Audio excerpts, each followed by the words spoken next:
Newsflash is brought to you by Franco Trading Enterprise. Still, fun papa fee.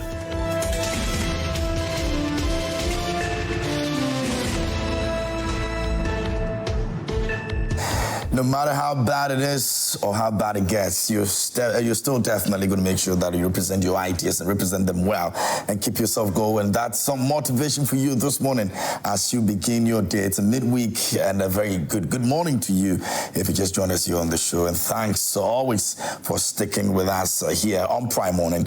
It's time for us to get into News Flash. It's proudly brought to you by Franco Trading Enterprise. Still, phones, papa, fee. And today, if you're looking forward to grabbing yourself some gadgets you need to make your way to Franco Trading Enterprise. So we are here nationwide and you can get into our branches and you can pick up anything when it comes to television, when it comes to phones. If you're looking for CCTV cameras that you can monitor your offices and homes anywhere you are, you definitely want to make it to Franco Trading Enterprise. Still, phones, papa, here. Of course, we're giving you 40% discount on accessories that you buy from us as well. So this is your opportunity to make sure that you own a gadget and also get to have an accessory as well. All right, your phones, you want to change them, you want to buy new ones, your television sets, you want to change it, you want to buy a new one. It's Franco Trading Enterprise. So we're here and we're here for you. Quality, top notch, and that's what we're asking you to actually get for yourself. Now, don't forget, you can call us on the numbers you see on your screens this morning, and please do not pick numbers on social media to talk to us. So make sure that you're calling the numbers that you see on your screens. Better yet, you can also download the app. It's Google Play Store. It's Franco Trading app, and you're good to go. Our website is www.francotrading.com, and you can also get all the information you need over there, all the updates you need in terms of our branches, in terms of the numbers. You can call us on the gadgets we have in store and all of that. You can just make sure that you grab yours. Now, those of you looking for air conditions, don't forget, we've got some for you as well. Franco Trading Enterprise still phones, papa, fee. And this morning, the kind of courtesy of Franco Trading Enterprise, we're going on the front page of the various newspapers to check out what has been reported, and then we speak about our major issues. Now, today we are looking at the fight against galamsey, what we've been able to do so far. Now, 11 illegal miners have been arrested in Bonsa River banks. Now, we're looking at if this is the way to make sure that we are able to eradicate the issue of galamsey. Have we made some progress? Are we going to get better?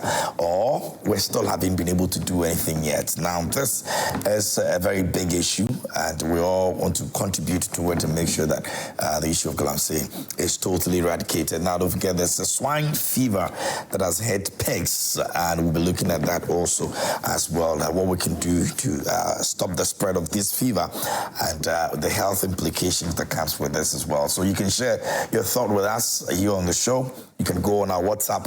It's available. WhatsApp is, where you can drop your messages. Better yet, you can also go on Facebook. We're streaming live on Facebook. You can also drop your messages in real time. I'm going to be reading them here on the show as well. So don't forget to like the page and share when you get there. And then you can let your thoughts also be there for us to read for you. So my guests are in the studio this morning. I've got my guests seated, and so we're going to be looking at the front pages of the newspapers real quick, then I come to that. Now, the Ghanaian publisher this morning is reporting on the issues, and on the front page it says, government louts GBC's plan to establish refinery, and Dr. Boakon cautions fiscal monetary authorities over lack of synergy, and Mahama calls for national unity. And on the front page again, minority raise alarm over money laundering, drug trafficking. Has got the Reverend John Intin Forgio captured on the front page. You remember that he spoke about some illegal drug trafficking and money laundering situation that some flights that are coming to Ghana are actually bringing. Now, the president has issued a statement for full investigations into these issues, and he's actually also asked that the former minister actually help in the fight against that money laundering, drug trafficking that is yet to hits Ghana. And we'll be looking at that, in the coming days. I'm sure it's going to pop up in many of the conversations. But away from that, Ghana Feed is here, and it says Jenapo calls for committee to track missing ECG assets. And that ECG issue is still ongoing. Kennedy Japan blames NPP election loss on Baumia's Muslim faith. That's also captured on the front page of Ghana Feed. You remember that when he came back after the announced suit, he's also been talking and asking for forgiveness from people that is offended, and also asking those who have offended him as well that he's forgiven them. All right, so that's Kennedy Japan. Made in Ofie Market records massive patronage. Traders, farmers, loud Sami Oku. That's also on the front page of Ghana Feed. And Jospon Group studies waste to energy and apprenticeship program in Austria. And drug trafficking, money laundering cases rising, and the NDC minority says so. That's also captured over there. And the Chronicle this morning says that new GBC owners invest $112 million into operations, open new office at Awaso. That's on the front page of the Chronicle. Western region will get fair share of Ghana Gas's social investment project, CEO says so. How Big attempted to halt sale of ECG containers at Temaport, but was frustrated. And remember that he was in charge of ECG at the time as the managing director. And he resigned following some issues that he said that were very personal to him. And, well, that's the front page of the Chronicle. And we'll move on from there to the Accra Times. And it says Parliament institutes a National Integrity Award scheme to honor individuals who demonstrate ethnical conduct. That's also captured on the front page of the Accra Times. The NIB boss boosts morale of MPs with mouth-watering interest rate. And I am grateful to Parliament, Ayarga says so. And the Memphis Central MP tackles education, recruits unemployed graduates to improve his teacher-student ratio. That's also captured on the front page of the Accra Times. And it's got the Honorable Minister Joanna Jan Kujo, a Memphis Central MP, captured over there as well. Now, away from that, the Economic Times is here, and it says BOG raises benchmark interest rates to 28%, even as Treasury bill rates hit 2-year low of less than 17%. And the Ghana Reset agenda gets left 2 important bills passed by Parliament despite concerns. Government pivots around the pension funds to assess capital markets. That's also captured by the Economic Times this morning here on the front page. And you can grab a copy and read all about that. Now, that'll be all for the newspapers this morning. I've been joined this morning by Richard Sumah. He's here with us. He's a leading member of the Movement for Change, and he's here this morning. Rich, good morning. How are you? Yeah, I'm very fine, KMG.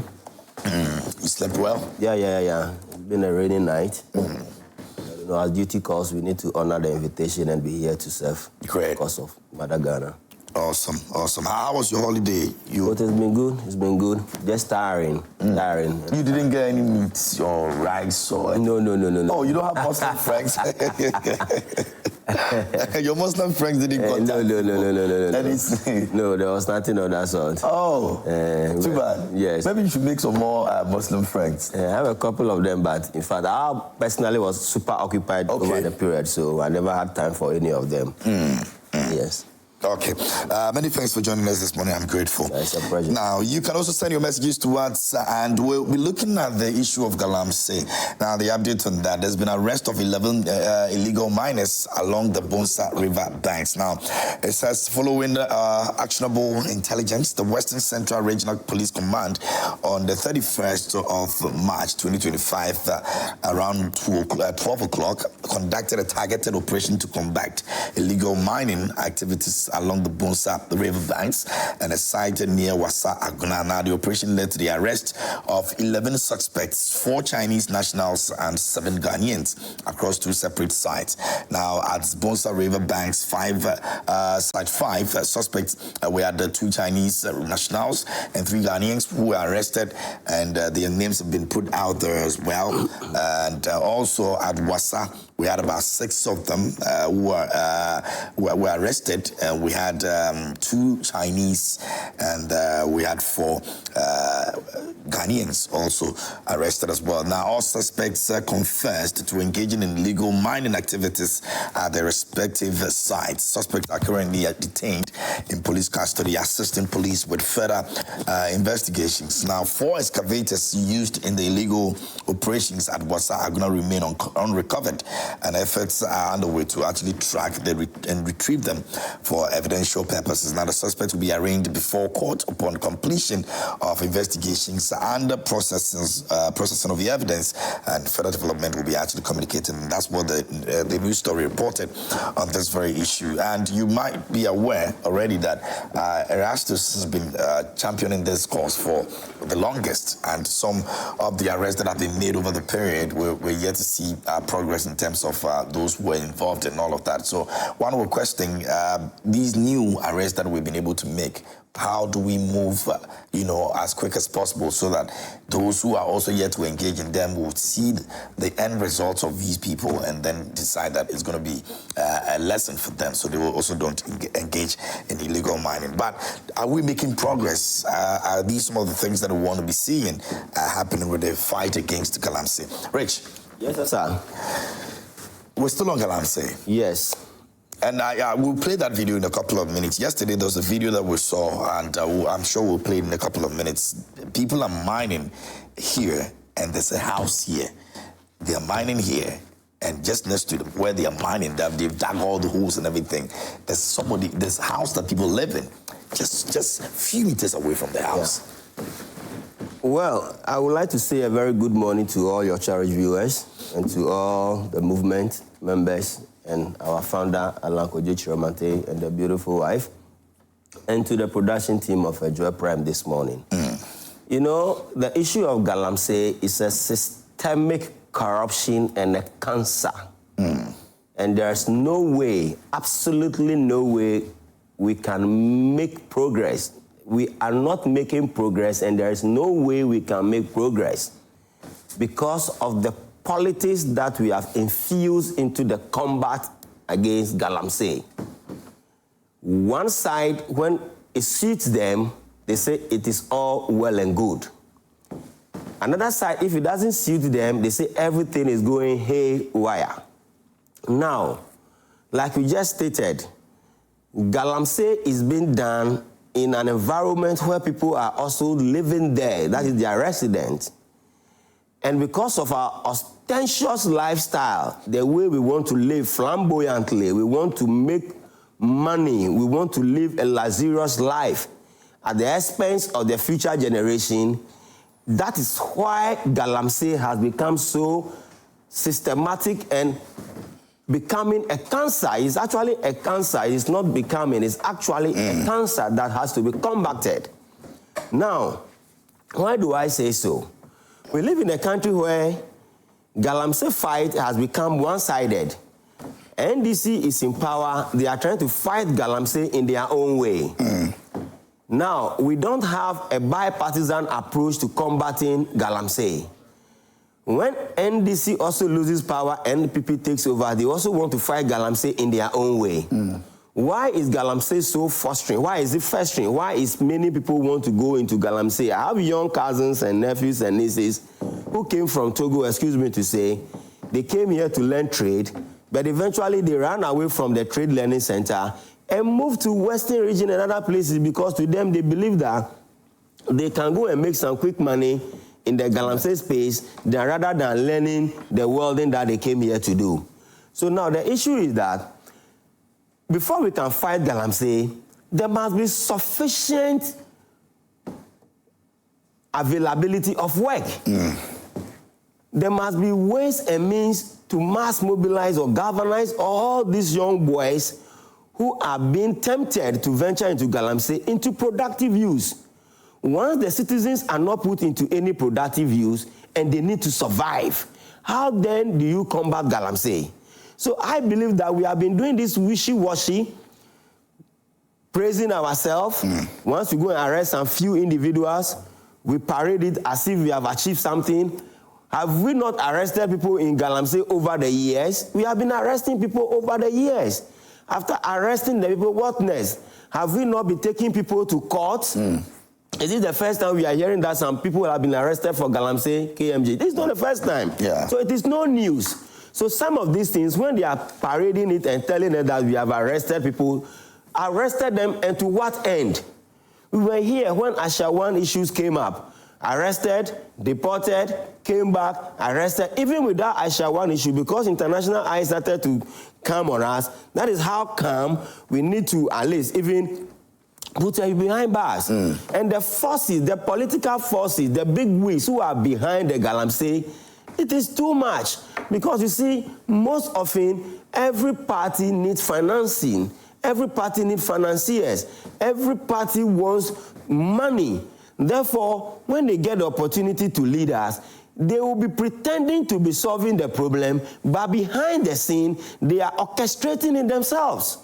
You see, now, Ghana is too big. Even if you take Ashanti region, for instance, by the time you try to curtail the issue at one corner, they have migrated to another segment of the region. Are you getting my point? What is the resource availability for combating galamsey in Ghana? What is the resource available? When budget was presented to Parliament, did you hear in any aspect of the budget that says that we are allocating 2, 3, 4 million Ghana cedis to combating galamsey? Have you seen it? No. So why is the deliberate effort? So you see, this issue of throwing dust into our eyes and saying we are fighting galamsey, it is never going anywhere. Let me tell you, John Dramani Mahama is taking some radical decisions simply because he knew, obviously, he's not coming to contest again to become the next president of Ghana. So this opportunity presents him the finest moment to combat galamsey and to leave a lasting legacy for posterity to remember him for that. But the issue is that John Mahama by himself didn't place himself in the seat of government. People within the NDC machineries financed him. They supported him. They pushed him to get to the top. So, you know, in as much as he may want to fight galamsey, there are big wigs. There are big wigs. There are other external forces that are weighing heavily on him. So, you see, he cannot fight galamsey to tooth and nail because at the end of the day, the more he tries to do that, the more he's stepping on the toes of others. Because there are others who finance the party, and they also have concessions and other things. So all I'm trying to say is that if you really want to combat galamsey, it should be a deliberate policy. The punishment of people who are involved in galamsey should be punitive enough. There should be people who should be sentenced to death and all those things for practicing galamsey. If they are arrested and they've been able to admit that we've been involved in galamsey, they should be given life sentences or be put to death. Because you see, Ghana is a society where we take things for granted because we know whatever we do, there are other political wigs out there with a simple phone call. They can say, oh, Charlie, they are my boys. You leave them. They are my boys. So where are we going with this? Okay. We are going nowhere. Okay. So this issue of we have arrested people and people are mining along the river banks, they are no news. They are no news. They should find a deliberate means. Look, recently, the Minister of Energy, is it Honorable... Jinapo. No, not Jinapo. Buama, what is this? What is this? Lands and Natural Resources. He trained some few Ghanaians that they are going to be blue water gas or whatever. Yeah. If the military could not combat galamsey, how are these young men and women going to combat galamsey? And all these young men and women who are being put there, they are all in poverty. They are all poor people. They don't have the money. They'll compromise them easily. Even if the military who are being paid are being compromised. Military top ranks are being compromised in the fight against galamsey. Then you parade these 400 people and say they are going to be blue river, water gas and all those things to fight. Are you serious? Are you really serious about that? They will be compromised. Because everybody who is poor, who doesn't have money, is easily compromised. So for me, we should have a deliberate approach. And it should be bipartisan. Everybody should be brought on the table. The clergy, the traditional authority, even the traditional authorities are more complicated than even the politicians. They have complicated themselves. They have become more like the real sources of the galamsey, because you see, no Chinese will come and mine in your country without the support of the chiefs and the locals. But I spoke to the chief of NIMA, and he said that that is not true, because the government has taken all the powers that belongs to the chiefs away from them. And the funny other thing is that, you see, because the law suggests that if you find gold right now in Joy Prime, automatically the gold is for the government. So it is the government or the president that determines who should mine the gold. Joy Prime, it is your premises, but you have no say in it. It is an issue. That is why for the movement for change, we're advocating that it would have been proper that we amend that aspect of the law and make it a shareholding. If I find gold in Ashanti region or I find gold in a community, it shouldn't be left entirely to government decision as to who mines there. It should be a collaboration. The chief should have a responsibility as well. Therefore, if you are mining in there and a small percentage of the money is going to the community for development issues, why would the people agitate? But you see, you have one cow, you are milking the cow every day, and you are not giving the cow grass to eat. How do you expect the cow to grow? Okay, Richard. More milk. All right, thank you. Let me move on to Casper Kampoli. He's National Communications Team member for the NDC. He joined us this morning as well. My brother, I hope you're good. I'm good, KMG. Good to see you. Good to be here too. Great. I've been watching you from far. I see. Thank you. You're doing a good job. Thank you. Thank you so much. It's great to be here. Good to have you. It's great to be here. Grateful. Yeah. He thinks that we should have a national approach. I think this conversation has come up almost every time. How do we have a national approach to doing this? Now, the chiefs are also speaking about the fact that they do not even have any powers. And he blames the fact that we do not have certain powers allocated to the chiefs so that they can also take certain responsibility and admonish people when they are doing the wrong thing, or even take certain actions that on a normal day they will not be able to do so. Yeah, let me say good morning to him. Listening to him, it was amazing. And I believe he understands the times we find ourselves. And let me say good morning to your viewers. KMG, the fight against illegal mining is a fight that didn't start today. It's a fight that we as a people have started long ago. And for the past 8 years, we've not made any significant improvement in our fight. This is because we are dealing with a wicked problem. What I mean by a wicked problem is that it's complex, it's multifaceted, and it's intractable. You fight it in one aspect, it comes in a different form. So you need a government that has the political will, that is committed to fighting it, irrespective of what the benefits might be for its political gains. We find in an era where a president is so committed, he has the political will to end this menace of illegal mining activities in our forest reserves. His Excellency John Dramani Mahama and everything in government is committed to making sure that we have a lasting solution to the fight against galamsey. What we saw yesterday and the previous days is just government's interventions. And this is not only limited to one aspect of our government body. So we have the Forestry Commission, you have the EPA, you have the Ministry for Lands and Natural Resources, you have the Ministry for Defense, everybody coming on board because you need all hands on deck. So to him talking about chiefs are not being given a role, every stakeholder is involved to making sure that we win this fight against illegal mining activities. So the chiefs are part of us. I'm not sure the chiefs are sitting waiting for government to say, make sure that you reclaim this forest, reclaim this land. No, the chiefs are part of us. If there's a way any chief, whether it's a divisional chief, a paramount chief, a king or a queen, can contribute to us winning this illegal mining activities, we are ready for by just merely speaking to the people when you don't have any power to back it because you do not have power over them. Good. So I'm saying that what we have lacked all these years has been the political will. He talked about parties need money. The Elsewhere party in government had a mantra of party here seeker.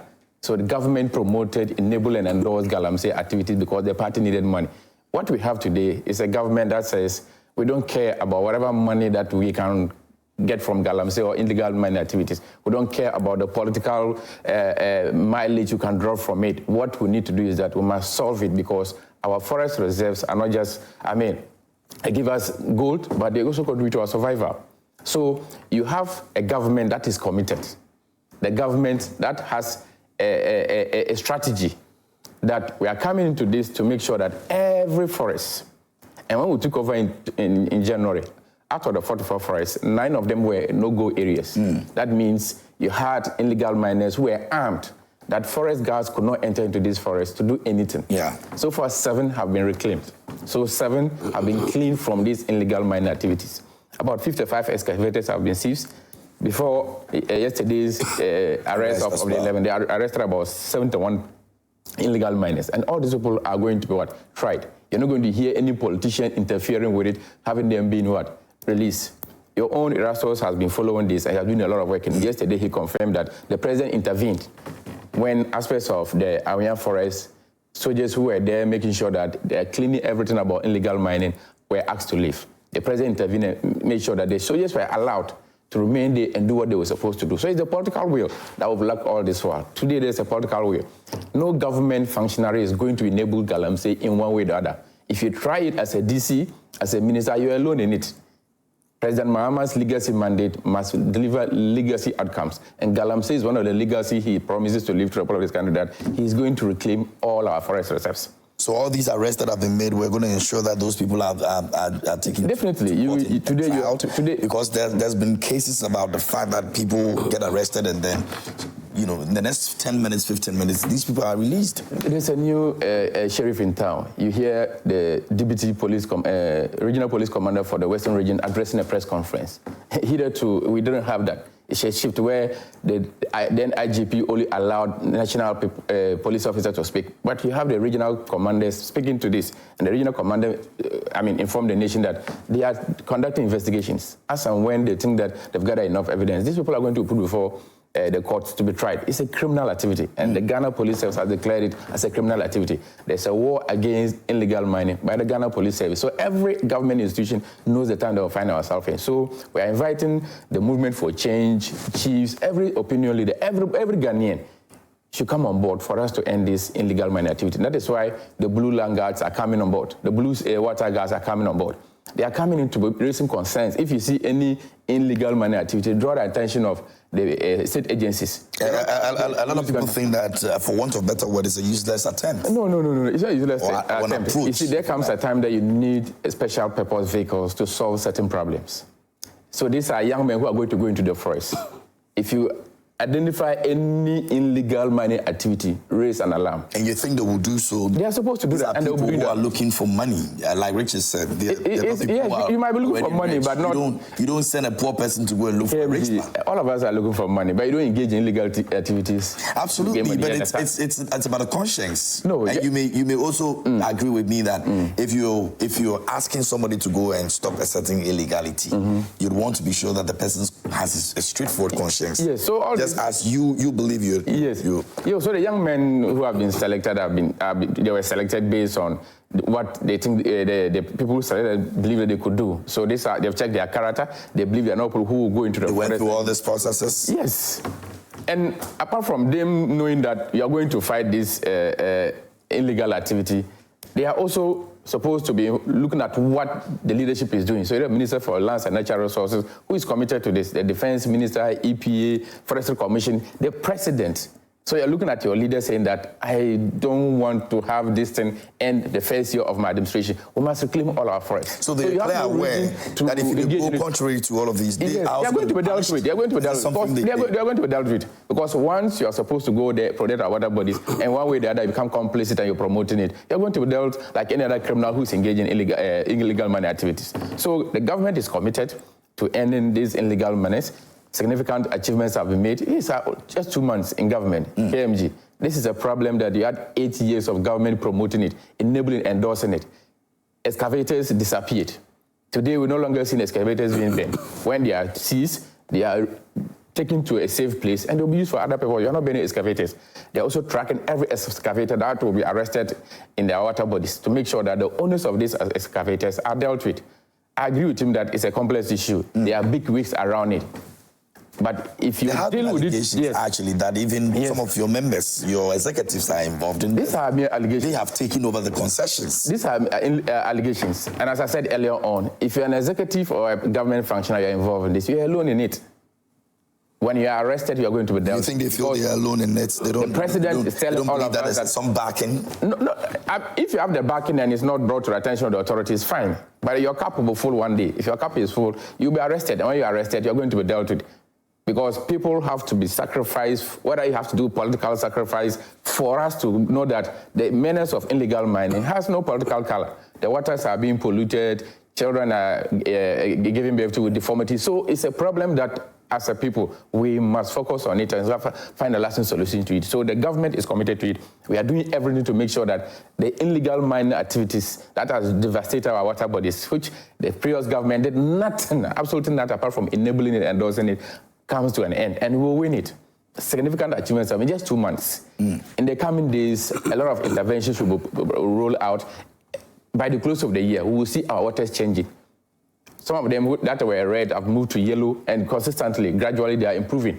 By the close of the year, we'll see our water bodies clearing up. So the government is committed. Every aspect of our government body is going to take steps. Stakeholders who have a role to play, the media coalition, Friends of the Earth, everybody, efforts are welcome. It's not a government fight. And the political will is there. Government is committed. He talked about the fact that there was no budget allocation to fight galamsey in the budget. You don't have to allocate money for a galamsey fight. The EPA is there to protect our environment. Maybe because of the nature of the issue we're dealing with, it would have been... It's about the functionaries leading the state agencies. We had, you know... You don't need to create a new structure, allocate money for it to fight galamsey. There's a forestry commission. Their job is to protect our forests. They have been resourced. They are going to be given a budget allocation to do that. Environmental protection agencies there, the Ministry of Lands and Natural Resources, the Ministry of Defense. There are other stakeholders, other agencies and authorities that are doing this. So they will give you adequate resources. And these are the same budgets that the new recruited members of the Blue Water Guards are going to be. They are going to work with these agencies. They're going to work with these agencies. From those. Yes, they are working with these agencies. And you have to look at the people who are heading these agencies. Take Dr. Brown, the gentleman who is heading Forestry Commission. This is a forester who understands the forestry ecosystem. He's doing a lot. EPA, Professor Brian Kluche, another fantastic lady who understands climate and whatever it entails. So it's about the people in charge. What we didn't have in the previous administration is that we had people who were interested in these mining activities. They had government functionaries who had mining concessions, who had companies that were doing this thing, and they were the beneficiaries of it. Today, no government functionary is involved in mining activities. President Obama says, if you want to engage in mining and mining-related activities, leave my government. And he's not only talking like Akufo Addo used to talk. He means what he says, and he says what he means. So every government functionary, no government functionary engage in any mining activity, whether legal or illegal. If you want to engage in it, leave. So the people who are leading the fight are not interested in whatever monetary value that is in mining activity. So they are going to fight it, and we'll win this war. Okay. Now, one thing that I no, Rich, I'll come to you. Maybe you can even use this one to make some of your case. But I think that there's one thing that I've seen. If you look through the names that have been arrested, the people that have been arrested, if you look at the names, now, this is it. The Chinese who are actually leading this, if you look at their age, in terms of as against those of the Ghanaians who are involved. Now, you have Quen Wing. He's 43 years old, he's a Chinese. You have Yao Wangji, who is 40 years old, he's a Chinese. And then you have the Ghanaians. Look at the ages of the Ghanaians. You have Nso Ato, who is alias Agogo, who is 43 years. And then you have Kojo George, who is 20 years. You have Emmanuel Van, alias Ata, who is also 20 years. Now the rest in Wasa, you have the Chinese Nwang, who is 46 years. And then you have Zimbao, who is 52 years. Now, look at the ages of the Ghanaians that are involved. You have Douglas, who is 19 years. You have Elvis, who is 21 years. You have Michael, who is 34 years. And then you have Ibrahim, who is 23 years. Look at the gap, the age difference between the Chinese and then the Ghanaians who are involved in this. So it means that if you look at what you have here, almost everyone involved in terms of the Ghanaians are young people. KMG, I want to submit that NDC is not a party made of saints. NDC should not be creating the impression that they are saints and they are metamorphosing into sainthood. They are human beings. And NDC has not less than 200,000 bigwigs. Because you see, from DCs, former DCs, former MPs, former ministers, everybody put together, they are over 2,000. Now, if they are creating this impression as if they are saints, therefore, when it comes to the fight against galamsey, they are going to do something different from what NPP did. It's a complete hoax. It's a lie. Now, let me tell you why. John Mahama, like I said earlier on, is trying his best to leave a legacy that posterity will remember him for. At least trying to combat galamsey. We were here when someone actually put his presidency on the line. But at the end of the day, he performed abysmally.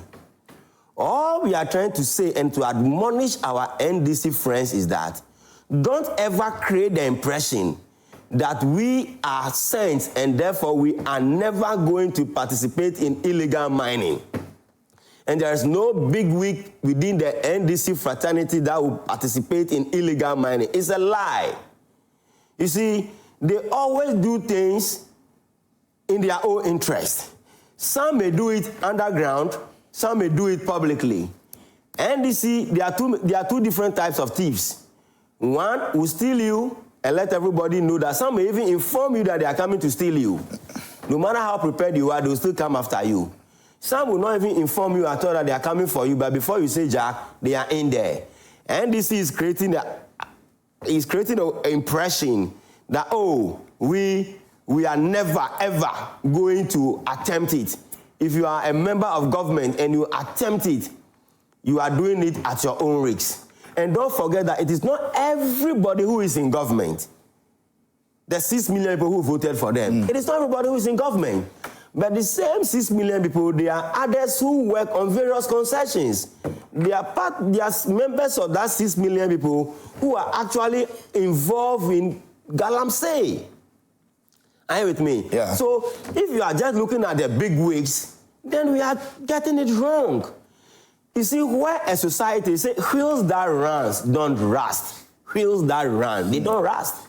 The society we have in Ghana is made up of wheels that are not running. The youth are vulnerable. They have nothing. Look at the ages, 18, 19, 20, 23. These people should be put. And the Chinese are 52. The Chinese are put to 52. They're manipulating this young people. Yes, and you know, the Chinese have a deliberate approach where the government of China knows very well that they need resources, they need minerals, and they have enough human population. So do you know China has a deliberate policy of dispatching some of their citizens into various African countries?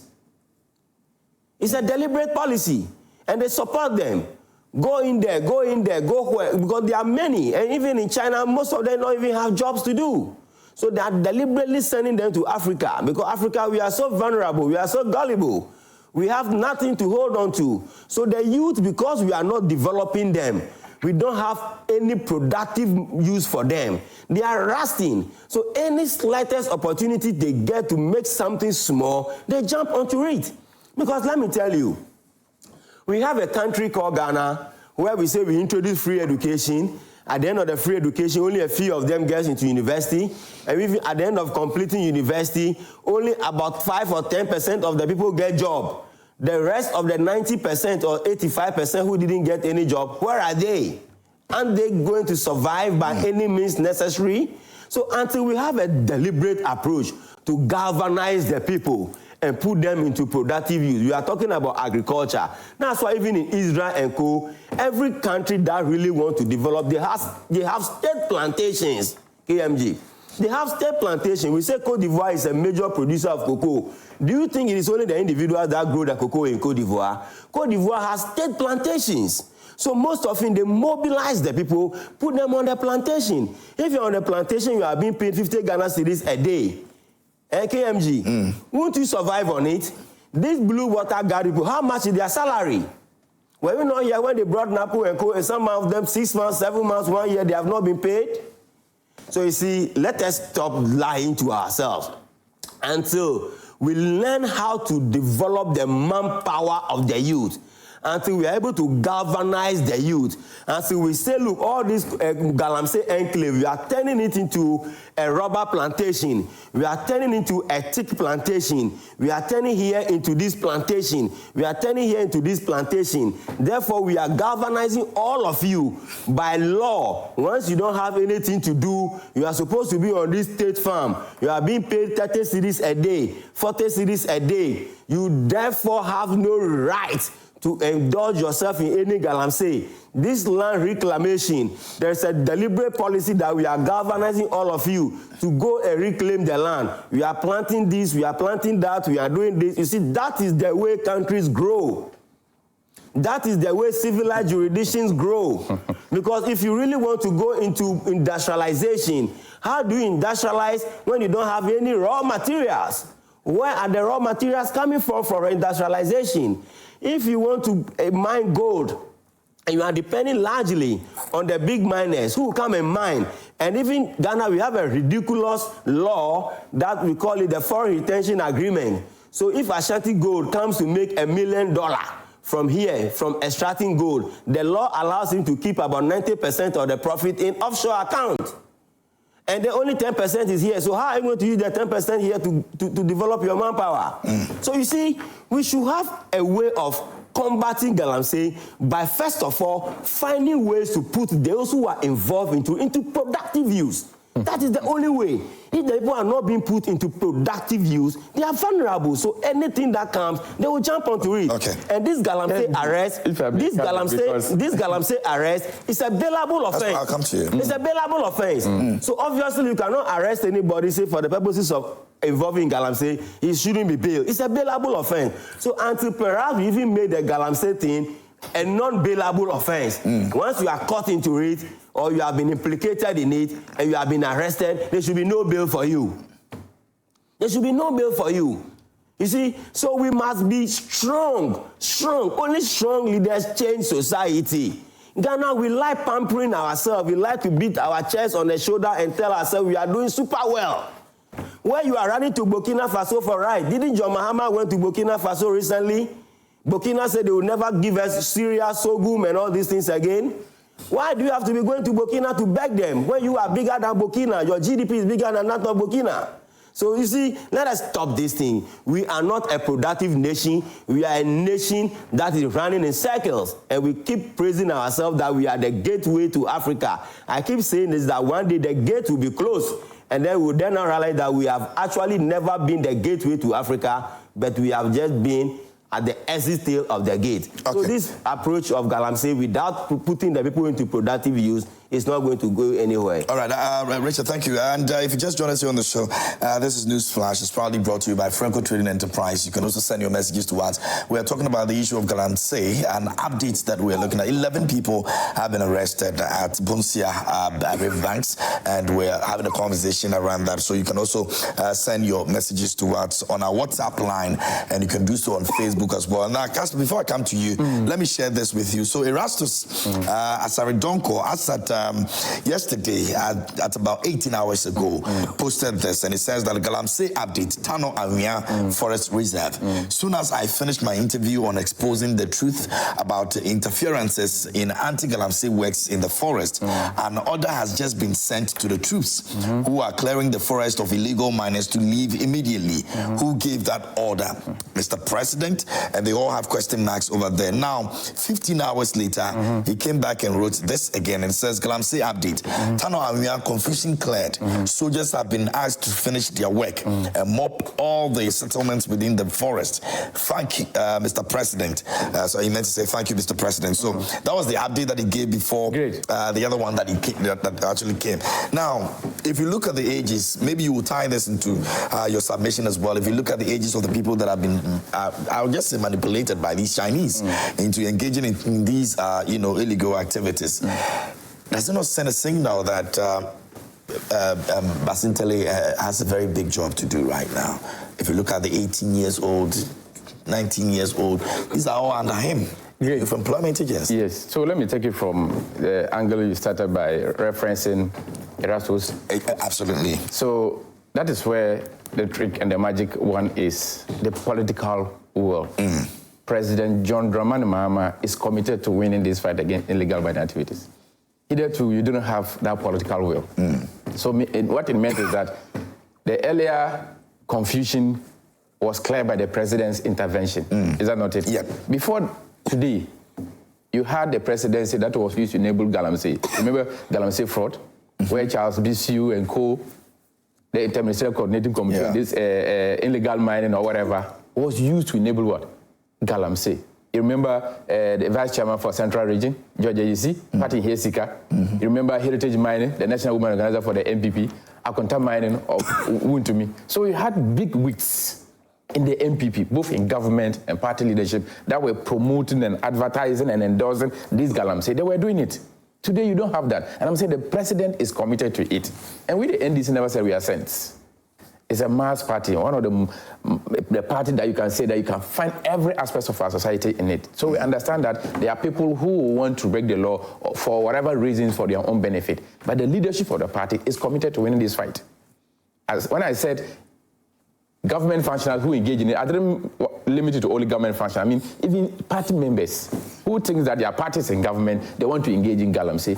You're alone in it. Nobody is going to come and bail you when you are involved in it. And he says galamsey is not a bailable, it should be made an unbailable offense. Yeah. I'm not sure there's a crime today in Ghana that is not bailable. Every crime is bailable.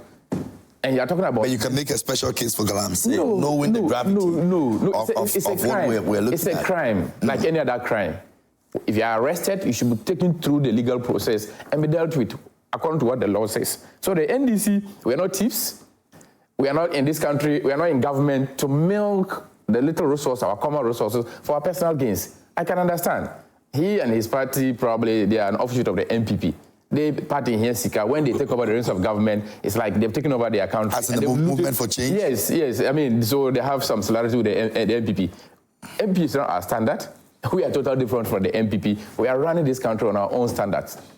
And if you are going to compare ourselves to the MPP, so far, we can even say we are miles ahead of them because the political will is there. Now, on how we can make these young men who are being used by these Chinese to do these illegal money activities, you have to look at the interventions government is putting in place. Ejumora is coming. It's a government flagship policy that seeks to empower young men with entrepreneurial skills, entrepreneurial mindset. At least 10,000 young men are going to be trained. They are going to be reoriented that as a young man, you can start a business whilst you are in school. Whether you are at the secondary school level, you are at the tertiary level, at every aspect of our life, once you are an adult, you can start a business and start owning your own space, creating jobs for other people. That is from Ejumora, 10,000 people at least. You have the National Apprenticeship Program, which is going to be providing young men, whether educated, not educated, with technical and vocational skills. At the end of the training, they'll be given toolkits. These are some of the ways we are going to empower young men who would see galamsey as not a decent way to earn a livelihood. So we're going to create decent, sustainable jobs through Ejumora, National Apprenticeship Program. Then 1 million code is also coming. All these interventions will be rolled out. So government is not always stopping galamsey. They are providing alternative ways to earn a decent livelihood by rolling out employment interventions. 24-hour economy will soon be rolled out. Young men will be given the opportunity to work in the night, others work in the daytime. So more opportunities are going to be created for us. But you don't have time. I mean, you don't need... At most, you got 4 years. Yes. Now, the distraction we are seeing right now is on the speed of light. I agree. You do not have the time I agree. to say we're going to roll. We're going to roll. Yes. People want to see we have rolled. We are rolling out. To see we are making it happen. Sometimes we make this the case that as if NDC has been in government for so long. Only 2 months, KMG. Just 2 months. I understand, but it's because of what you told the Ghanaians. But you have to look at the trajectory that the government has started on. And there are signs that this government is committed to ending galamsey. We are committed to creating jobs. He talked about people promise, they talk about it, they don't deliver them. President Mahama promised to do 60 ministers. He has done 60. Akufo-Addo had promised that 90 was too much under President Mahama's first term. He came and did 120. So from day one, Akufo-Addo had never kept his promise. But you have a president from day one who said, in 14 days, I'm going to constitute my cabinet. He did it. 14 days, I'm going to constitute a national economic dialogue. He did it. I'm going to form a national education review. He did it. Every indicator he has set for himself. So far, he's working towards it. So everything that we put in our manifesto, which we think is a... So some would say that was easy to do because, I mean, you've been there before. You have done this before, so putting all these things together. But the bigger issue is the galamsey issue, which takes more than just KMG, using your past records to confirm that the president is committed to this, and we are making progress. I said before today, you don't have the president coming out to say that stop this activity. He will not go to social media and even monitor how journalists who are committed to making sure that we raid our forest from these illegal mining activities are doing their thing. So it also 15 minutes after he put out the president came to made a call to respond to it. So this is a president who is listening, who is everywhere monitoring to make sure that this is my legacy mandate of 4 years. I am going to leave this country in a good shape. Then I came to meet it. And everybody in government is going to toe that lane. Everybody in government is going to do that. So 4 years, every government has only given 4 years. The 4 years, you can do a lot. Where we've taken the country, we are sure by the end of 2028, galamsey will not be one of the issues we have to discuss every other day in our life because it will be solved. It's a wicked problem. We are going to solve it. We are going to leave it at a point in time where you say that once upon a time there was a precedent. And most of our problems as a country has always been the political will for the politicians who are leading us to say that I am going to solve this problem. Today we have it. So if he's asking for, there's no deliberate intervention, there cannot be any deliberate intervention than the government deciding that this wicked problem that we have as a country, which have faced for several years, governments have come and they were pussyfooting with it, they have been talking about it, but in one way or the other, they are promoting it. We are not going to do that. And that is the commitment everybody in government is going to work with. So I can assure Richard that the NDC, yes, we are no saints, but we are a group of people who care about the future of this country.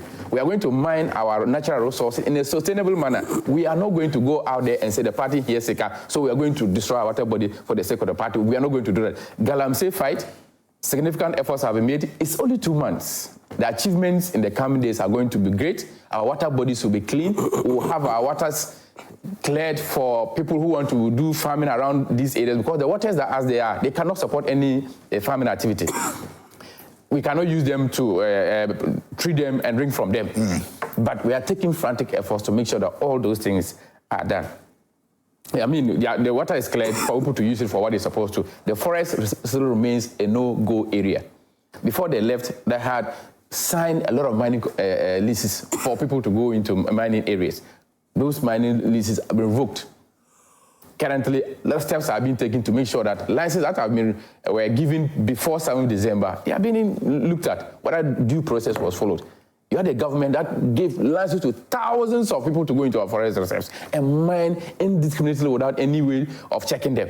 That was not going to happen. So, KMG, I can assure you, the fight against illegal mining is a thorny issue. The current leadership of the party is working towards it. The young men who are being used 18 years, 19 years by these Chinese people, look elsewhere. Galamsey is a crime. Don't be tempted by the monetary value it will give you. Because once you are caught, if you call any party executive, any DC, any minister, they're not going to man you. Because you cannot go and compromise our entire collective good for your selfish interest. We're not going to support it. National Apprenticeship Program is coming. Ejumaro is coming. 1 million coders, other interventions. Take advantage of them. Okay. Prepare yourself. In the coming days, some of these policies are 120-day social contract that we have with the people of this country. So we're going to launch most of them. Okay. Look for opportunities on how you can take advantage of this thing to earn a decent livelihood for yourself. Instead of going, yesterday we were told about how a pit collapsed in Ashanti region, lives are lost. That should not be the way to go. Our young men should not put their lives in this parallel manner because they have not found any decent employment opportunity. No, the current administration will create decent jobs for you. The National Youth Employment Agency, National Apprenticeship Program, National Youth Authority, every state agency, the principle is that run interventions, create avenues for young people because the youth of this country, the Green Army are the people who gave us this unprecedented victory. We are taking interventions to make sure that everything we are doing, what are the jobs you are going to create, every intervention must be looking at the delivery by way of jobs for our young men. So jobs is going to be key. The young men who have been used by these Chinese people, they should just look elsewhere. It's illegal. We are not going to interrolate it. Jobs will be created. Find a way to earn a level decently. Engage galamsey. It's a crime, like any other crime. No matter the monetary value in it, don't be tempted to go into it. Very well, Caspar. Thank you. We're going to be moving on to our next topic, which is also a very worrying situation, swine fever outbreak. We're going to be looking at that also. But you can go on Facebook and leave your messages over there. Let us know the updates that we've given on galamsey. What do you make of it? This is the national issue, and that's why we've taken it very serious. You can go there and let us hear your voice as well this morning. And we'll be also looking at the next topic. You can also share your thoughts on that as well. Now, the statement that was actually released stated that a suspected outbreak of African swine fever has hit Damango, the capital of the Savannah region, leading to the deaths of hundreds of pigs in that municipality. Now, the affected communities included Kantine, Atributu, Boroto, and Sori No. 1, among others. Now, to curb the spread of the disease, some farmers have resorted to slaughtering and burying sick pigs, as well as properly disposing of those that have already died. Now, despite pork being a popular delicacy, both locally and internationally, the outbreak has significantly impacted pig farmers, many of whom are still recovering from a previous outbreak in 2023. Now, the affected farmers, speaking to myjoyonline.com, lamented the devastating impact of the recurring outbreaks on their businesses. And then Cody says, in the last outbreak, I lost about 30 fully grown pigs, as if that wasn't enough. All my newly farrowed piglets, around 40 in total, also died. Now, I don't know how to prevent these from happening again, because the 4 pigs I recently bought have all died just last week, and that's Amatus Azuri recounting his audio with that situation as well. So, Rich, yes, sir. Let me start off with you. This is not the first time we're hearing about pigs dying with swine fever and all that. It keeps recurring. And look at the impact that it's had on the farmers, the pig farmers. Yeah, it's a very serious issue because pig farming is a very lucrative business. Yeah, I agree. And this is one of the key areas because the demand for pork meat products globally is so huge. Even the demand for China alone, sure, Ghanaians be growing pig, we still can't meet the demand for China alone. You know, you see, pork meat is a white meat, and therefore, like pork, chicken, turkey, the cholesterol level is very, very low as compared to cow, goat, and all these things. Now, if you want to look at it from the angle of this swine flu that comes on and off and go, it is simply because there is no vaccine for it. And here too, many people who are into the pig farming, they are doing it like, some are just doing like a part-time business, some are doing it, they don't even have the technical knowledge as to how to provide biosecurity to make sure that there is proper monitoring, there is proper disinfection, there is proper separation, there is proper way of growing the pigs. Now, I keep saying this, and I would like to re-echo it, that Ghana, we are on a time bomb. I will still say that we don't have deliberate means of mass mobilizing people. We are talking about mass mobilization of people to do something. Now, if, for instance, we've identified that we can mobilize most of the youth and put them into pig farming, then we must provide them with training, capacity building, resource them, give them veterinary officers that can monitor and track how they are growing their pigs. People have invested into the piggery. Like I said, when the disease is coming, it will not pre-inform you that we are coming. So all of a sudden, and the mortality rate of that is always like 100%. When they start attacking them, they all die. There's none that can survive. Look at the number that we've recorded. There's none that can survive. Yeah. There's no hundreds of them. Hundreds of them. And like I said, even in Ghana, the demand for pork meat in Ghana is high. So for now, if we can do a deliberate policy that let us grow pigs, let the youth go into piggery. You know, John Mahama mentioned this in Kukobu and Kitinkiti and all these things. It is about providing people sustainable way of getting something for themselves. At least go into poultry. At least for poultry, we know when some diseases attack them, there are vaccines and things that can use to at least curtail it. But if we also want to do a deliberate mass mobilization of the youth to go into pig farming, then there should be a deliberate attempt to train, create a lot of awareness, a lot of education. The good thing about the African swine flu is that it is not zoonotic disease because it's not transferable from human and from the animals to human. That is the only aspect of it that is safety. Because assuming it is transferable from the animals to human beings, then that one day we are completely in a very dire situation. And I also want to appeal to people. You know, Ghana, there are people, when they have about 100 pigs and they are all dying, some may have some ingenious ways of trying to even slaughter some and infuse them into the public for consumption. Because he doesn't see that I need to slaughter all the 100 pigs and then bury them. Just like this man recounted that he did. So that is what we should be looking at. We should be very, very particular about that because you see, Ghanaians, excuse me to say, some of our people, their mentality is not that good, it's WAP. So some may decide that these pigs, we are killing them and selling. So we should be mindful of how we do it. And it is not attacking Damango and all its enclave. What about Volta? What about Ashanti? What about the rest? So quickly, the Ministry of Food and Agriculture with the veterinary services and everybody should quickly zoom in to find ways and means to prevent this from escalating into other regions and into other territories. I only want to appeal to government that the pig farming business is a lucrative one. As you claim you want to train people in apprenticeship, let me tell you, you have over 2 million, 3 million youth that are letting left, right, center without anything. So if you are telling me you want to train, I love it. I love the idea. I'm a skills development advocate. Okay, I love people to be trained. Capacity should be built. People should be trained. Look, let me tell you, KMG, even in Ghana today, most of our welders are not fit to work in the oil and gas industry because the kind of training they receive is WAP. They can only weld a vehicle, they can only weld a pipe. But they are not trained enough to work in any industry. The same way, we have mechanics in Ghana today that learned their trade 20 years ago. Modern vehicles are emerging in the market, and they don't know anything about it. So skills training, I believe in that. But all I'm trying to say is that we should look at more innovative ways of putting the people into productive use. So the pig farming business is one area that government can encourage many of the youth to go into it.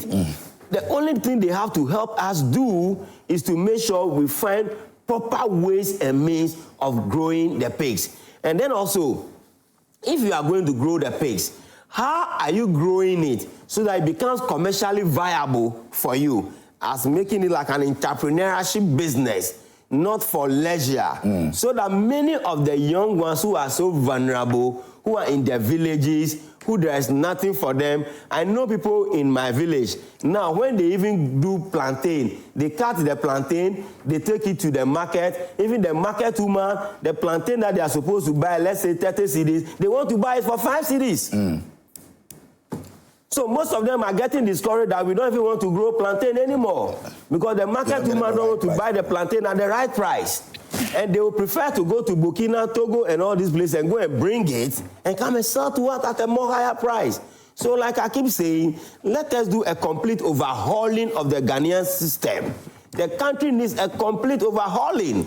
The country is not moving in the right direction. Even as at now? As at now. We've not seen the research do any magic. Oh, we are researching. You are talking about overhauling. My brother is saying, you see. What is overhauling researching as is that not the KMG? No, you see, I can reset things into factory mode. Yes. But I can overhaul things, okay, by completely retrofitting it, changing all the old things and fixing it with new things, okay? So the reset is like we are just using the same old phone and trying to reconfigure it. No. So they rather have to change the phone. Change the entire phone, going to Francophone, to change the entire phone. No. You can, instead of trying to go to Circle and go and swap your Samsung with an iPhone, go and buy a new phone, Francophone. They believe that some significant change have been made in terms of resetting or even overhauling, if you want. See, like I said, right from the onset. Like I said, I, for one, I believe, like my brother keep mentioning the word legacy mandate. I love that word. Because John Mahama himself, in his wildest imagination, never even believed that he would be given the mandate to lead this country again. No, true. That's why he was seeking I'm saying, you know, I'm coming. Looking at the dust that was thrown at him, the way people tried to paint him black and made him look like the most incompetent president that Ghana has ever had. Was that not the agenda of the NPP party? But did they succeed? No. So all I'm saying is that if it is his legacy project or his legacy mandate, then the country needs an entire overhauling. An entire overhauling. That is why the galamsey fight, for instance, we are not winning because of the approach. That is why I keep saying to you that the youth are vulnerable. The youth are exposed. The youth are not properly being galvanized into any productive use, okay? And if you are just, now, there is, NPP brought youth start, right? Yeah. They brought many ad hoc mushroom programs, okay, with the idea of creating jobs. How did it end? Because even NCCE, a state education agency, that when there is a government policy that is supposed to educate the youth or educate the public, that is a government agency, a government program. These are the modalities. Do we hear them? We only know of NCCE when it's time for elections. You see, NCC is a civic education institution. So if there's a government policy, I can bet you that there'll be a government policy and there are many people in the rural villages who don't even know anything about it. So how do they take advantage of those policies and programs? Are you getting the point? Yeah. That is why we are still having millions of them out there who don't know what is really going around. So I will only plead with my NDC friends that any policy that they are rolling out, they should seriously work with the National Civic Education Agency to roll out education program. Let's say about 3 months, 6 months. They are in every constituency, educating the people. Government is bringing program A, program B. This is how you can take advantage of it. You must participate in it. If not so, you throw the program out there. And nobody knows about it. Yes, only a few people who are your party folks will know about it. Okay, Casper, I'll come to you. Okay, let me do a few messages and then just put your thoughts together for me. Now, Master Planner Junior Kintampo says, KMJ, there is no way President Mahama and his NDC will fight galamsey. They are only pretending to be fighting galamsey, but galamsey is rather fighting them. When I hear NDC commentators quoting aspects of the Professor Frimpong Boateng's report, it gets so irritating. The report says that there are more NDC members involved in galamsey than the NPP. So if the NPP who are few couldn't succeed in the fight, is it the NDC who are the galamsey kingpins who will fight it? They should continue pretending and lying to Ghanaians, but the water bodies would expose them. Regards to Honorable Abanga Fuseni Yakubu, Master Planner Junior in Kintampo, sent in that. Sabi Boache and Samankas says that I find it intriguing that galamsey remains a topic of discussion among Ghanaians, while Mohammed's stance on the issue is unclear. I am, however, unsurprised by Mohammed's lack of success in combating galamsey using AI. It appears that their anti-galamsey strategies are largely political rhetoric, and the prevalence of NDC supporters at galamsey's site is concerning. Now, furthermore, the inaction of organized labor, journalists, and some chiefs raises several questions. Ultimately, our actions will be judged by history. That Bahama stop galamsey now. Good morning, my name is Raj Chacha from Yapeya in the central Gonja. The military couldn't fight galamsey because the politicians and some chiefs are involved in galamsey. How can you fight galamsey when Chairman Wuntumi displaying gold bars on live TV?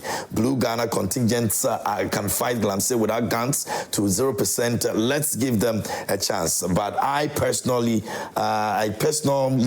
blaming some chiefs for allowing galamsey to take place in their traditional areas. The chiefs need to join forces with the government, erase galamsey totally. And I still go back to the Nima chief and what he said about, what chiefs have been reduced to right now in terms of the fight against galamsey. I'm sure we're going to get that video. We played it yesterday, but I'm sure we'll get it for you to also take a look at again and what he explained in terms of chiefs not having the powers to fight the galamsey menace. Now, Alhaji Hamza in Pig Farm says, good morning, my brother. I have been thinking, why is it that anytime they arrest galamseyers, you find Chinese people among them? I wonder where they are getting their powers from. I can bet you a Ghanaian cannot attempt this in China, but why in Ghana? Over the weekend, a judge in a district in Western region ordered the security agencies to return equipment seized by the security agencies to be returned back to the galamseyers. I am so disappointed in this particular judge, and the Chief Justice must intervene in this matter. And I also expect the AG to appeal the ruling. This is so shameful. But my brother, I also the communities blame the communities that this thing is taking place. Some are also to be blamed because they are not helping matters. Truth be told, our chief political activists are all to be blamed until the right thing is done. The LI 2462 must be repealed to stop mining in our forest reserves. Also, government as a matter of agency should declare a state of emergency in those areas that galamsey is taking place. We cannot afford to fail the good people of Ghana in the fight against galamsey. Good morning, Joy Prime. Please take note of the NDC commentator. He is talking like the youth have already been employed. We have heard these severally on the party communicators. If in 4 years he can come and talk like that. Okay, so you'll be patiently waiting, I guess. Good morning, Joy Prime. You guys are looking fantastically marvelous. KMJ, Roslyn, and Siedua, thank you so much. We appreciate you. I vowed not to believe anything said by politicians, whether from the right or left. They have double lenses or bifocal lenses, which they use simultaneously. In government, they use one, and in opposition, they use the other. Actions they vehemently oppose in opposition becomes actions they support and embrace in government, and vice versa. What is preventing the president from declaring a state of emergency 3 months into government, which he supported in opposition and made campaign tool? My brother and sisters in the studio, they cannot fight galamsey because they have benefited and still benefiting from it. Black man's democracy is far backward like the testicles of the pig. Emmanuel, coincidentally, we've spoken about pigs this morning. Anyway, good morning, KMJ. Please, I want the media to investigate into the exploitation of money from some newly posted teachers over payment of salary arrears. The set of newly posted teachers who were posted in the month of September have accounted on certain salary discrepancies, which has led to numerous of these workers encountering salary arrears. KMJ, it would surprise you that to know that there has not been any administrative communication to the affected staff on the matter, and this has left them in limbo and do not know their fate of either they are going to be paid the arrears or not. This challenge has now become a money-making venture by some Guru boys and hopefully some staff of CAGD. They demanding huge sums from affected teachers. Some are demanding a full monthly salary as compensation when they recover the arrears to the victims. So what are we doing to ourselves as people? KMJ, if nothing is said and done about this, we haven't gotten anywhere with corruption. All right, so I think it's something that we're going to be looking into. Alassane Sese from Zeno Central says, good morning to everyone. The fight about galamsey is a master, and we all have to support the government to fight this deadly canker, which doesn't know any party color, and all of us, our lives are in danger.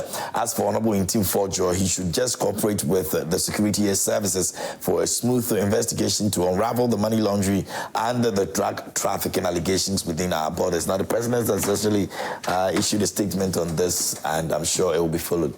Now, this one says, good morning. It's about time we the citizens, started dealing with some of these greedy politicians who are cheating on us, because you won't even see their children anywhere around to punish them for what their parents are doing. They are far away having the best education, while their parents are also feeding our children with 1 city food and creating ghost names to collect that 1 city food from our children.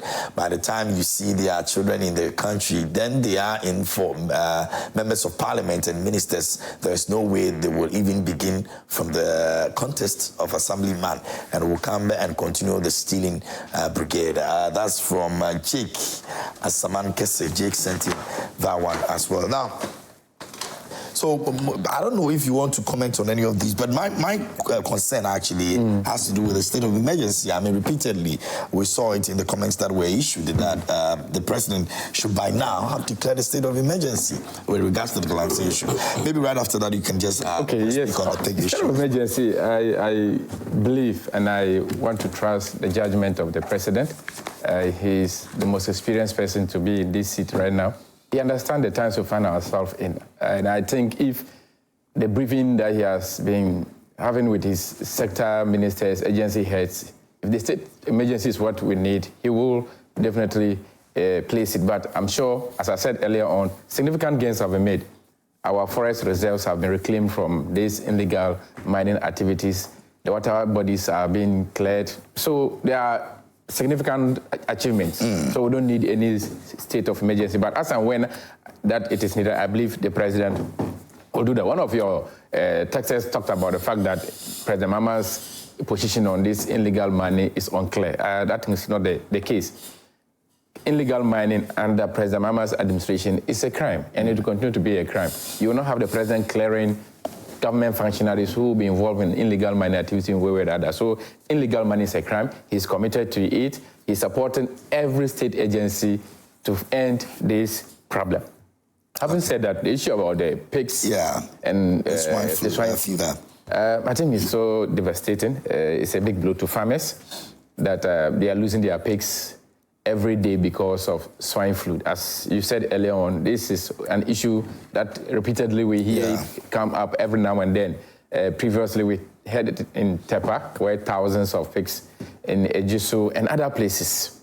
It's so just to confirm, I speak to the issue that our farmers are not using or applying the best farming process in terms of their farming process, because this is an issue that they repeatedly say last year they faced it, this year it has come. So what lessons are they learning? What are the veterinary services doing to support them to make sure that every year in, year out, we don't have farmers losing their pigs to swine flu? Currently, we are told that there's no cure for it, but you can put in preventive measures. So their pens have to be fumigated every now and then. They're supposed to apply certain biosecurity measures. So it is contagious.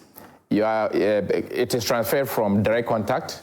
Through vehicles, people touching them, meat and all those things. So if you're a farmer and you're into a piggery, you must understand these protocols and apply them, or else you always lose your pigs in instances like this. So what I will suggest to the farmers is they should make sure that if you're going to invest, if you're investing huge amounts of money into your farming, you should make sure that you understand the protocols that are involved, because it's devastating that some of them probably went for loans, it's their life fortune, they're investing in it, and they are losing them. What can we do as a government? Today you have an agric minister who understands the agric sector. Erikopoku is a collusion when it comes to agric. The difference between what we have today, he's talking about there need to be an overhaul. We are resetting, and we are resetting with the people who understand the sectors. Previously, you had an accountant who was heading the agric sector. He didn't understand agronomy. Today, you have somebody who understands the agric sector. He's putting interventions. So veterinary services, extension officers are going to be with these farmers.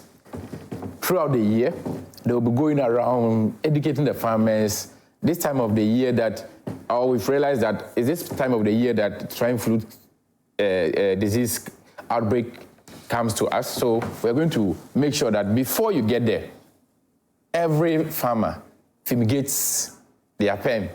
Prepare for it. Don't wait for the pigs to die, then you say, you know what, you are going to fumigate your pens. Also, they should be using the intensive method of rearing them, because once they are moving extensive, they get to go direct contact with pigs that have this disease. But if you keep them in an enclosed area, they are not moving around, you feed them and you fumigate, we believe that this one will reduce the outbreak of this menace, which takes most of our farmers' investments away. So the agric sector is going to be reset. The agric minister, we are going to roll out Nkoko and Kitinkiti and other interventions, the agri-next and other policies. You have to make sure that all these things are in place. These lessons are learned, that you don't support young men with this then because of their negligence, they don't apply these biosecurity protocols, and they are losing all of them. We are not going to, lessons have been learned. He talked about how previous governments started USTART and others, but the outcomes have not been what we expected. Lessons have been learned, and I keep on saying that, though the MP is not our standard, but we are taking lessons from how they failed abysmally in terms of their governance. So we are going to do things differently. If we are rolling out any intervention, we are going to use best practice. So Ejimara is not going to be throwing money out there without any impact evaluation, without any protocols to measure, to be sure that the money you are going to give, or that somebody use it. Because in the course of drafting these programs and all that, we looked at how other programs were implemented. We looked at National Youth Employment Program, about 30 interventions, youth employment interventions, and how they were implemented, the lessons in it, and realized that some of them, somebody needs, say for example, USTART, somebody needed 100,000, and the person was given 10,000. Per our evaluation reports, and they realized that the person said, okay, 10,000 was not enough for me, so I used the 10,000 to what? To pay my child's school fees. So they must apply their funds.